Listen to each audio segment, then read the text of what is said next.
Merdeka, salam Pancasila. Rekan-rekan seperjuangan, saat ini saya berada di rumah Bang Mangontang Simanjuntak, salah satu senior Partai PDI Perjuangan. Itu sudah banyak karyanya untuk masyarakat dan yang pastinya untuk Partai PDI Perjuangan. Selamat sore Bang. Ya, selamat sore. Terima kasih Bang atas waktunya Bang, bisa kita ketemu, kita bincang-bincang terkait situasi saat ini Bang. Sebelum ke situ Bang, bagaimana Bang awal mulanya Bang masuk ke partai kita ini Bang? Pertama saya itu kuliah tahun 95, artinya di gejolak 98 lah. Ya, itu persis masa kita.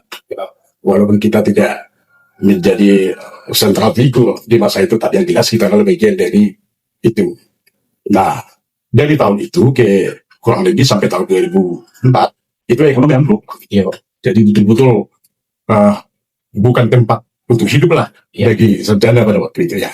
Nah, kemudian saya di tahun 2004 itu direkrut menjadi tenaga ahli bidang serat alam Indonesia. Ya, jadi khusus masalah serat, waktu itu ada namanya RAMI. Ya, jadi RAMI itu nama latinnya Pemilihan Ideal Girl. Nah, ini untuk apa dulu ya? Tujuannya adalah untuk bahan baku tekstil, benang. Ya. Nah, yang pada waktu itu memang dikhususkan untuk memproduksi baju-baju tentara, polisi, yang katanya ini punya lebih daya tahan yang lebih tinggi terhadap peluru. Ya. Nah, itu yang disebut dengan RAMI. Nah, kemudian dalam perjalanannya ternyata RAMI ini kebanyakan yang menerima program itu adalah Koperasi Mega Gotong Royong waktu itu, Komigoro. Waktu Ibu Mega presiden.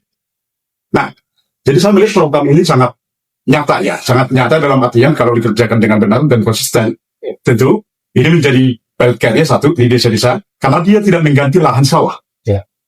Dia bisa cocok tumbuh di lahan-lahan kritis, lahan-lahan yang tidak subur, seperti misalnya perbatasan antara hutan dengan masyarakat, kemudian lahan-lahan tidur bekas tambang. Nah, ini masih sangat mungkin dilakukan secara massal, yang nilai ekonominya tinggi, kan bahan baku tekstil. Yang kedua, ini bisa ada istilah sekarang itu bioekonomik. Jadi ada atau ekonomi sirkuler. Itu bisa dipadukan dengan kambing, sapi, karena daunnya sangat tinggi gigi sebenarnya. Jadi banyaklah masyarakat yang bisa terbantu sebetulnya secara ekonomis kalau ini dilanjutkan terus-menerus. Yang kedua, kita kan tahu bahwa tekstil kita itu bermasalah sampai saat ini, karena bahan baku kertas kita yang kebanyakan masih impor. Saya masih berharap bahwa RAMI ini masih bisa dilanjutkan, dikembalikan menjadi program yang bagus. Karena apa? Ya, menurut pengalaman kita itu tadi, ada lahan-lahan yang memang bisa tempat yang kritis, tidak harus mengganggu lahan-lahan subur dan produktif.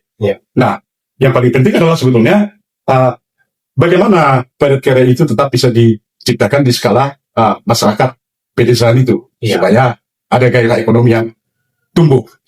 Nah, itu sebenarnya harapannya soal kami itu. Nah, disitulah saya menjadi anggota, jadi orang yang masuk di PDI Perjuangan sebetulnya. Karena memang sasaran dari program itu pada waktu banyak diantaranya adalah Koperasi Komigoro. Jadi saya dulu di Sahuran, kilometer 13 Wonosobo, kemudian di Waikanan, di Tenggamus, sampai terakhir di Sumatera Utara. Itu ada di Simalungun, Dairi, dan Toba.